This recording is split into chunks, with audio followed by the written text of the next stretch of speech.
भारतीय जनता पक्ष आणि अण्णा डीएमके या दोन राजकीय पक्षांची युती अखेर तुटलेली आहे। अखेर हा शब्द मी मुद्दामून वापरतोय, त्याचं कारण गेले 7-8 महिने या दोन्ही पक्षांमध्ये कोणत्या ना कोणत्या कारणावरून कुरबुरी सुरू होत्या आणि काल अण्णा डीएमके कडून अधिकृत घोषणा करण्यात आली की आम्ही भाजप सोबतची युती तोडतोय। त्यानंतर स्वाभाविक याविषयीची बातमी भाजपला दणका किंवा भाजपचा पराभव किंवा भाजपचा मित्रसाथी सोडून गेला अशा स्वरूपाची माध्यमांमध्ये झालेली असली आणि अनेक विश्लेषकांनी भाजपला आता तमिळनाडूमध्ये जो फायदा मिळू शकणार होता लोकसभा निवडणुकांमध्ये तो मिळणार नाही अशी केली असली तरी सुद्धा या विषयाची दुसरी बाजू आणि एक वेगळा दृष्टिकोन समजून घेण्यासाठी नमस्कार, मी सोमेश कोलगे, माझ्या युट्यूबवर तुमच्या सगळ्यांचं मनपूर्वक स्वागत। मित्रांनो, तमिळनाडूतील अण्णा डीएमके भाजपचा मित्रपक्ष जो एनडीएचा घटक होता त्यांनी कालच घोषणा केली की आम्ही एनडीएतून बाहेर पडतोय। यापूर्वी 14 सप्टेंबर रोजी याच पक्षाचे ई पलानीस्वामी हे एक प्रमुख नेते अमित शहांना भेटायला गेले होते आणि त्यांनी सुद्धा एनडीएतील एआयडीएमकेचं स्थान आणि इतर बाबतींवर चर्चा करण्यासाठी मी अमित शहांना भेटायला आलोय असं कारण सांगितलं होतं। यापूर्वी गेले 2-3 महिने अण्णा डीएमके आणि भाजप यांचे संबंध तमिळनाडू या राज्यात बिघडले होते। तमिळनाडूतील भाजपचे नवे फायर ब्रँड नेते के अण्णामलाई यांच्या उदयानंतर आणि त्यांनी केलेल्या पदयात्रेनंतर हे संबंध अधिकाधिक बिघडत गेले असं आपल्याला पाहायला मिळतंय आणि अखेर काल भाजपचा आणि अण्णा डीएमकेचा काडीमोड झालेला आहे। मित्रांनो, 1998 पासून भाजप आणि अण्णा डीएमकेची मैत्री ही कायम अशीच होती। पहिल्यांदा अटल बिहारी वाजपेयी आणि जयललिता यांची युती झाली ज्यावेळी अण्णा डीएमके पहिल्यांदा एनडीए मध्ये आला, पण त्यांनी 99 सालीच अटल बिहारी वाजपेयी सरकारचा पाठिंबा काढून घेतला आणि एका मताने 13 महिन्यांचं वाजपेयींचं सरकार गडगडलं होतं आणि मग पुढे 99च्या लोकसभा निवडणुका भाजप आणि डीएमके हे दोन पक्ष सोबत लढले। एआयडीएमकेचा जो शत्रू पक्ष किंबहुना प्रतिस्पर्धी पक्ष आहे तमिळनाडूतील तो डीएमके स्टॅलिन यांचा पक्ष, या पक्षाची भाजप सोबत युती झाली आणि त्यांना 39 पैकी 35 जागा जिंकण्यात यश आलं होतं। पुढे त्यानंतर जेव्हा जेव्हा भाजप 2004च्या निवडणुकांना सामोरे जात होता तेव्हा डीएमकेने भाजपची साथ सोडली, पण अण्णा डीएमकेला भाजपने सोबत घेतलं, पण त्यावेळी त्यांच्या पदरी अपयश आलं। त्यानंतर अण्णा डीएमके आणि भाजपने जेव्हा जेव्हा एकत्रित निवडणुका लढवल्या त्यावेळी दोघांच्याही पदरी अपयश आलं असं आपल्याला पाहायला मिळतंय आणि असं आजवरची आकडेवारी असंच सांगते। दुसऱ्या बाजूला तमिळनाडूतले आजवरचे जे ट्रेंड्स आहेत त्यानुसार एका वेळी एका पक्षाला मतदान आणि त्यानंतर पुढच्या वेळी खांदेपालट म्हणून दुसऱ्या पक्षाला मतदान असा तिथे ट्रेंड डीएमके आणि अण्णा डीएमके या दोन पक्षांच्या बाबतीत मतदारांचा ट्रेंड पाहायला मिळतोय। त्यामुळे अनेकांचा अंदाज असा आहे की डीएमकेला जर गेल्या वेळी भरभरून मतदान झालं होतं तर यावेळी अण्णा डीएमकेला राजकीय संधी जास्त आहे असा अंदाज अनेकांनी व्यक्त केला आणि अशा पार्श्वभूमीवर ज्यावेळी भाजपला लोकसभेत भरभरून जागांची गरज आहे, लोकसभेत जास्तीत जास्त खासदार निवडून आणण्याची गरज आहे आणि अशा अतिशय कसोटीच्या क्षणी भाजप आपल्या एका मित्र पक्षाला का जाऊ देते आणि जाऊ दिल्यानंतर काल भाजपनेही तमिळनाडूमध्ये फटाके फोडून याविषयीचा आनंद साजरा केलाय। म्हणजे ही पहिली अशी राजकीय मैत्री आहे जी तुटल्यानंतर दोन्ही पक्ष हे फटाके फोडून आनंद साजरा करतायत की अखेर एआयडीएमके आम्हाला सोडून गेलाय आणि एआयडीएमके म्हणतोय की आम्ही भाजपला सोडलं त्याबद्दल आम्ही आनंद साजरा करतोय। मित्रांनो, या सगळं समजून घेत असताना आपल्याला एक गोष्ट लक्षात घ्यायला हवी की तमिळनाडू हे राज्य 4थ्या क्रमांकाचं राज्य आहे लोकसभेच्या जागांच्या प्रमाणामध्ये। म्हणजे भारतीय जनता पक्षाला जर केंद्रात सरकार स्थापन करायचंय तर तमिळनाडूची भूमिका फार महत्वाची असेल, पण असं असताना सुद्धा तमिळनाडूला भाजप जाऊ देते आणि भाजपचे जे तमिळनाडूतील नेते के अण्णामलाई यांनी थेट गेले 2-3 महिने अण्णा डीएमके या पक्षावर थेट हल्लाबोल केलेत। त्यांच्या यापूर्वीच्या जयललिता या मुख्यमंत्री कन्व्हिक्टेड आरोपी होत्या भ्रष्टाचाराच्या प्रकरणामध्ये असं त्यांनी म्हटलं। तिथले एक द्रविडियन नेते अण्णादुराई यांच्या काही स्टेटमेंट्सचा संदर्भ देऊन त्यांनी हिंदू धर्मावर कशी टीका केली होती या बाबतीतले आरोप हे अण्णामलाई यांनी केले आणि तेच कारण देऊन एआयडीएमके हा आज भाजपची साथ सोडून गेलेला आहे। पण मित्रांनो, ही एक मोठी बातमी असली आणि या बातमीच्या हेडलाईन्स या भाजपचं नुकसान म्हणून झालेल्या असल्या तरी सुद्धा यात एक आपण बारकाईने दुसरा दृष्टिकोनही समजून घ्यायला हवा आणि तो म्हणजे आज कधी नव्हे ते तमिळनाडूमध्ये भारतीय जनता पक्षाला अभूतपूर्व प्रतिसाद मिळतोय अण्णामलाई यांच्या माध्यमातून। अण्णामलाईंनी तमिळनाडूत एक पदयात्रा काढली आणि या पदयात्रेमध्ये हजारो लोक रोज सहभागी होत आहेत असं चित्र आपल्याला पाहायला मिळतंय।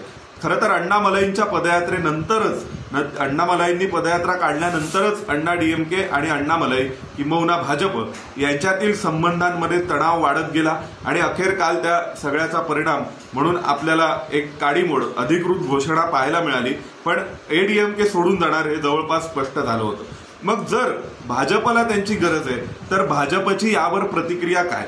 आणि दुसरा मुद्दा जो अनेक राजकीय विश्लेषकांनी लक्षात घ्यायला हवा तो म्हणजे जे एडीएमकेचे प्रतिस्पर्धी आहेत किंबहुना भाजपचेही कट्टर प्रतिस्पर्धी आहेत आणि इंडिया आघाडीचे घटक आहेत ते स्टॅलिन आणि त्यांचा डीएमके हा पक्ष या विषयावर अजूनपर्यंत का व्यक्त झालेलं नाही, तर यातून आपल्याला दोन गोष्टी लक्षात येत आहेत। ते म्हणजे 2014 साली नरेंद्र मोदींनी केलेलं तमिळनाडूतील राजकारण आणि त्या राजकारणाचे संदर्भ आपल्याला 2024च्या निवडणुकांआधी लक्षात घ्यावे लागतील। मित्रांनो, एआयएडीएमके आणि डीएमके हे दोन्ही द्रविड अस्मितेभोवती फिरणारे पक्ष आहेत। द्रविडियन अस्मितेच्या आधारे या दोन्ही पक्षांचा उदय झाला। आज मात्र आपण पाहतोय की भारतीय जनता पक्ष म्हणजे आधी डीएमके होता, त्यातून एडीएमके सेपरेट झाला, वेगळा झाला, तरी सुद्धा दोघांची विचारधारा ही एकमेकांसोबत एकमेकांच्या कॉमन रेफरन्स पॉइंटमध्ये गुंतलेली आहे। दुसऱ्या बाजूला भाजप तमिळनाडूमध्ये हिंदुत्वाचे प्रयोग करतोय आणि त्यामध्ये काशी तमिळ संगमम सारखे नरेंद्र मोदींनी केलेले कार्यक्रम असतील, तमिळनाडूच्या संदर्भाने असलेला सेंगॉल आणि त्या सेंगॉलची प्रतिष्ठापना नव्या संसद भवनामध्ये नरेंद्र मोदींनी केली। त्यानंतर भाजपने तमिळनाडूतील फिशरमन कम्युनिटीच्या बाबतीत अनेक विषय हाताळले, त्यांच्या बाबतीत स्पेशल आउटरीच हा भाजपचा आहे आणि या सगळ्याच्या पार्श्वभूमीवर कदाचित भाजपचं एकूण अनालिसिस असं दिसतंय की एआयएडीएमके आणि भाजप जर सोबत लढले तर दोघांच्याही स्पेस या एकमेकांसोबत कॉन्फ्लिक्टमध्ये कॉन्ट्राडिक्ट होऊन त्यातून दोघांचंही नुकसान होण्याची शक्यता जास्त आहे। पण त्या उलट जर आपण 2014चं गणित लक्षात घेतलं तर एडीएमके स्वतंत्र लढल्यावर भाजपचाही फायदा होतो आणि एडीएमकेलाही जागा मिळतात आणि यावेळी तर भाजपचा अंदाज असा आहे की गेल्या वेळेसपेक्षा जास्त हिंदुत्वाच्या मुद्द्यावर अनेक मतदार हे तमिळनाडूमध्ये भाजपच्या सोबत येतील आणि जर एडीएमके हा भाजपला सोडून गेलेला असेल तर एडीएमके हा डीएमकेची स्पेस खाऊ शकेल, म्हणजे मतांचं विभाजन हे डीएमके एडीएमके मध्ये होईल आणि डीएमकेचं जास्तीत जास्त नुकसान होईल स्टॅलिन यांच्या पक्षाचं,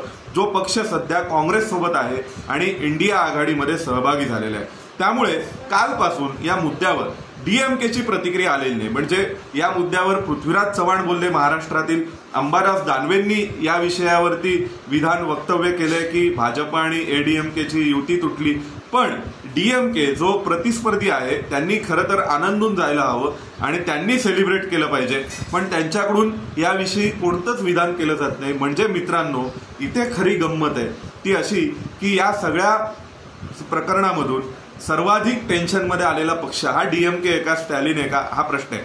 त्याचं कारण आता एडीएमके कोणाची मतं खाणार, कोणाच्या जागा जिंकणार, तर त्या प्रश्नाचं उत्तर डीएमकेच्या जागा जिंकणार असं स्पष्ट आणि सरळ आहे। त्या उलट जर डीएमकेला काही जागा मिळाल्या असत्या तर इंडिया आघाडीची एकूण टॅली वाढली असती आणि त्यामुळे भाजपचं केंद्रात नुकसान झालं असतं।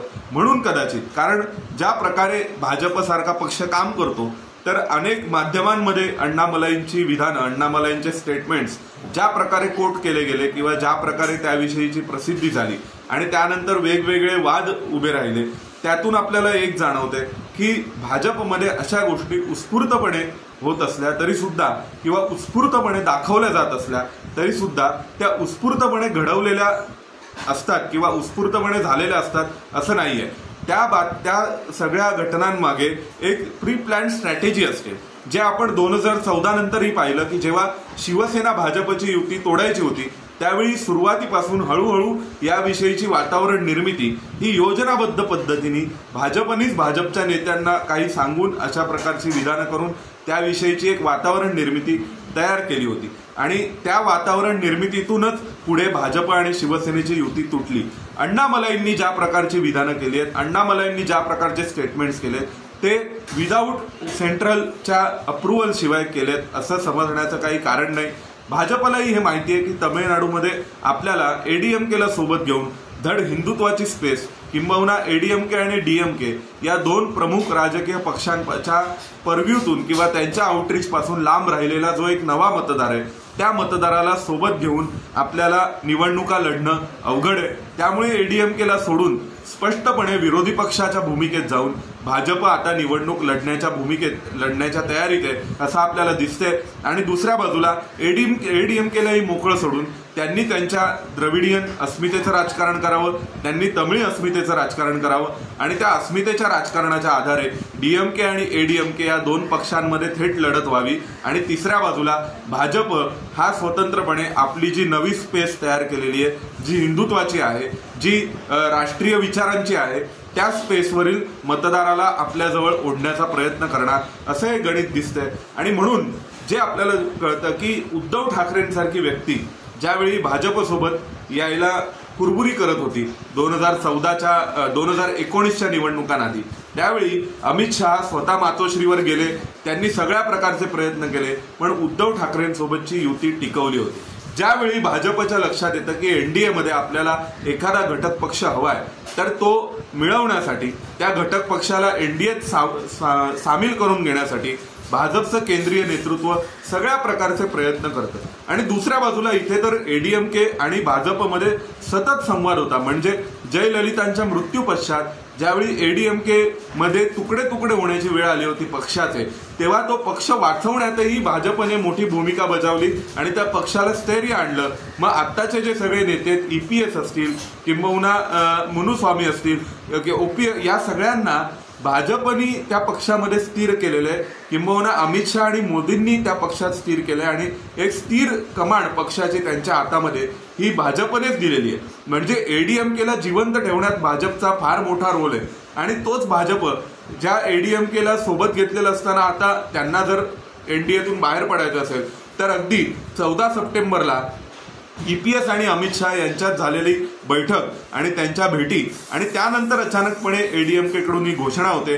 तर यातून एक चित्र आणि यातून एक जो मेसेज आहे तो मेसेज आपण लक्षात घ्यायला हवा की एडीएमके, भाजप आणि डीएमके यांच्यामध्ये सुरू असलेला जो संघर्ष आहे त्या संघर्षात एडीएमकेने भाजपची साथ सोडली आणि एनडीएला मोठा धक्का बसला असं आपल्याला वरकरणी दिसत असलं तरी सुद्धा या सगळ्यामध्ये एक स्ट्रॅटेजी आहे, या सगळ्यामध्ये एक मॅनेजमेंट आहे आणि ते मॅनेजमेंट 2024च्या लोकसभा निवडणुकांनंतर आपल्याला त्या मॅनेजमेंटचे परिणाम पाहायला मिळतील की ज्यामध्ये तमिळनाडूत इंडिया आघाडीला कमीत कमी जागांवर रोखण्यात भाजपला आणि एडीएमकेला दोघांनाही यश येईल।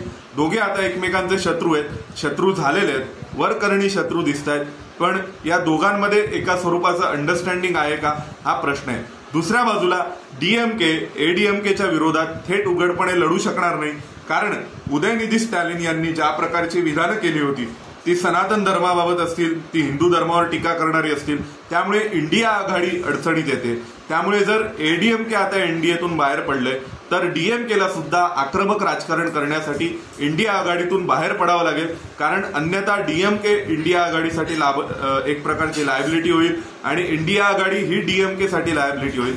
कारण इथे आपण आणखीन एक मुद्दा लक्षात घ्यायला हवा, तो म्हणजे 99 साली राजीव गांधींची झालेली हत्या आणि त्या हत्येत जे राजीव गांधींचे मारेकरी होते त्यांना सोडलं पाहिजे, त्यांना माफ केलं पाहिजे अशी भूमिका घेणारा डीएमके हा पक्ष आहे। तरी सुद्धा डीएमके काँग्रेस सोबत कायम होता, पण त्यांनी कायम काँग्रेस सोबत असला तरी सुद्धा आम्हाला काँग्रेसची गरज नाहीये, काँग्रेस आमच्या सोबत आहे अशी भूमिका तमिळनाडूच्या राजकारणात घेतली होती। आणि भविष्यात एडीएमकेला आता मोकाट सोडल्यामुळे भाजपनी एक प्रकारे एनडीएतून बाहेर पडून त्यांना मोकाट सोडलेले आणि त्यांच्या मोकाटपणा जो आहे त्याचा सामना करताना डीएमकेलाही आक्रमक व्हावं लागेल आणि इंडियाच्या जोखडातून बाहेर पडण्याशिवाय पर्याय नाही, किंवा जरी ते इंडियाच्या जोखडात राहिले तरी ते इंडिया आघाडीचं जास्तीत जास्त नुकसान करतील इतर राज्यांमध्ये हिंदू धर्म, सनातन या विषयांवरची विधानं आणि स्टेटमेंट करून। तर हा व्हिडिओ कसा वाटला ते सांगायला विसरू नका।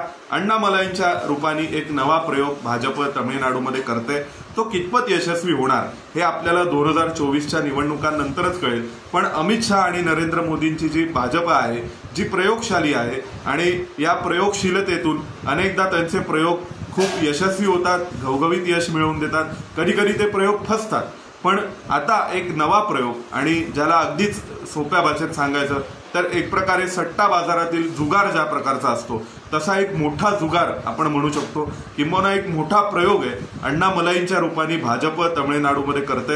हिंदुत्वाचा प्रयोग तो कितपत यशस्वी होईल ते सुद्धा आपल्याला लोकसभेनंतरच कळेल. परंतु तो यशस्वी होण्याची चिन्ह ही भाजपला दिसली आहेत कदाचित, आणि म्हणूनच भाजपने एडीएमके सोबतची आघाडी इतक्या विश्वासाने तोडू दिली आहे, किंवा तुटत असताना सुद्धा वाचवण्यासाठी कोणतेही प्रयत्न केलेले नाही. तुम्हाला व्हिडिओ कसा वाटला ते कमेंट बॉक्समध्ये सांगायला विसरू नका. आवडला असेल तर मित्रपरिचितांना फॉरवर्ड करा, आणि अर्थातच चॅनलला सबस्क्राईब करा, जेणेकरून भविष्यातील व्हिडिओचं नोटिफिकेशनही तुम्हाला मिळत राहील. धन्यवाद.